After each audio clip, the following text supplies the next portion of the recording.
I'm going to be making Korean rice cake soup. It's also called Tteokguk. They're little rice cakes that come like this in ovals, but we need to soak them beforehand. So I'm just going to use about a pound and then put them in cold water, separate them, make sure they're not all sticking. And then after 30 minutes, I will start cooking.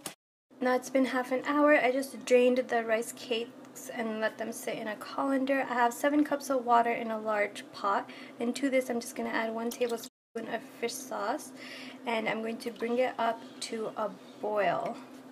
Now we're going to make jirandidan. I'm not sure if I'm pronouncing it wrong, but we're separating the egg whites and the egg yolks, and we're just going to mix it together and then basically fry up the egg yolks. The egg whites will go in our soup, so we're just going to set that aside. Now I just have half a pound of shank that I cut up into really small pieces just so it's easier to cook. You can also use flank steak. Now I'm just going to add this to our boiling water, and we're not going to stir it. We're just going to leave it there and let it cook undisturbed for a little bit. I just lowered the heat to medium, and I'm going to add 3 teaspoons of garlic as well, and then I'm going to cover it and let it cook for about 20 to 25 minutes.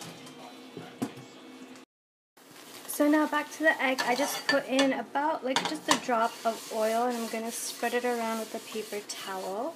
My egg yolks, I just added a pinch of salt. I'm going to pour that in and then spread it around evenly and let it cook. We're going to just spread it. Now after about 10 minutes or so, now I'm just going to split this. You don't want to split it from the beginning or stir it too much, because then the broth won't be really clear. It'll have a lot of this gunk that you see on the sides on it. So now you can split it and let it continue cooking. So we just cut our egg into strips, and I have some toasted seaweed that I'm just going to put in a bag and crush. This is going to be for our garnish. This we're going to add 1 teaspoon of salt and half a teaspoon of black pepper, and then 2 teaspoons of sesame oil. So we're just going to clean up the sides of the pot, and now we're going to add our rice cakes. I'm not going to add all of them because they will end up getting soggy if you don't finish them, so I'm just going to add just 1 portion size. Now you just want to boil it for about 5 to 7 minutes until they float to the top. Now after you see the rice cakes floating on top, we're going to add our egg white, and we're not going to stir right away. We're going to let it kind of congeal a bit and then start stirring.